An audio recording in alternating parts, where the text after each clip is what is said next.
नमस्कार दोस्तों, मैं रविशंकर चौहान और आपका स्वागत करता हूं अपने यूट्यूब चैनल आर्य स्टडी जखनिया में। तो दोस्तों आज हम लोग गति पढ़ेंगे यानी मोशन। तो चलिए दोस्तों देर न करते हुए शुरू करते हैं।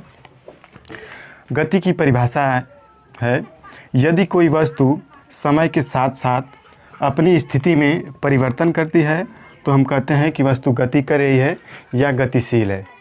मतलब दोस्तों यदि कोई व्यक्ति पॉइंट ए से पॉइंट बी मतलब अपने घर से मार्केट जा रहा है तो इसे जाने में कुछ समय लगेगा।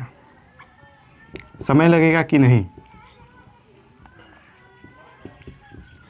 तो मतलब हमारी परिभाषा यही कह रही है कि कोई वस्तु समय के साथ साथ अपनी स्थिति में परिवर्तन करती है। मतलब यह व्यक्ति मार्केट जाएगा तो इसकी स्थिति में भी परिवर्तन होगा और समय भी बदलेगा। तो मतलब यह व्यक्ति गति कर रहा है।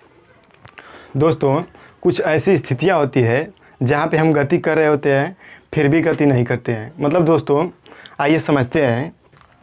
मान लीजिए दो भाई हैं, अपने घर से स्कूल जा रहे हैं।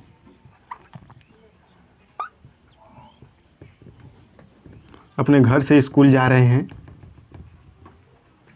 तो कुछ समय बाद वे बिंदु सी तक पहुंच गए।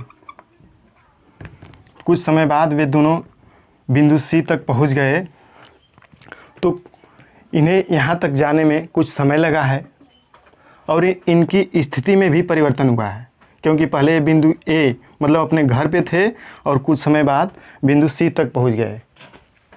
तो दोस्तों मैं आपको बता दूं कि ये दोनों एक दूसरे के सापेक्ष गति नहीं किए हैं, क्योंकि वे दोनों अपने घर पर भी एक ही साथ थे और बिंदु सी पर भी एक ही साथ हैं। तो मतलब दोस्तों इस परिभाषा के अनुसार यदि देखा जाए तो हमारी परिभाषा कह रही है कि समय के साथ साथ अपनी स्थिति में परिवर्तन करती है कोई वस्तु तो हम कहते हैं कि गति की है। लेकिन दोस्तों यहाँ पे ये हुआ कि समय भी बदला है।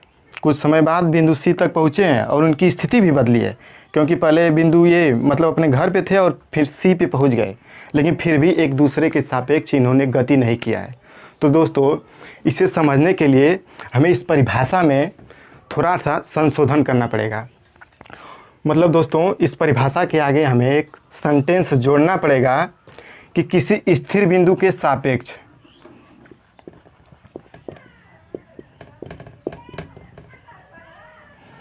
मतलब दोस्तों हमें एक पहले से एक स्थिर बिंदु चाहिए ताकि बता सकें कि मैं इस बिंदु से मतलब अपने घर से बिंदु सी तक पहुंच गए इसलिए मैंने गति किया है। तो दोस्तों हमें एक बिंदु पहले से ही निर्धारित कर लेना चाहिए, स्थिर बिंदु निर्धारित कर लेना चाहिए ताकि हमें पता चल सके कि मैं उस स्थिर बिंदु से यहाँ तक चला आया इसलिए मैंने गति किया है। तो दोस्तों मुझे उम्मीद है कि आप लोगों को गति बहुत अच्छी से समझ में आ गया होगा। तो आज के लिए बस इतना ही।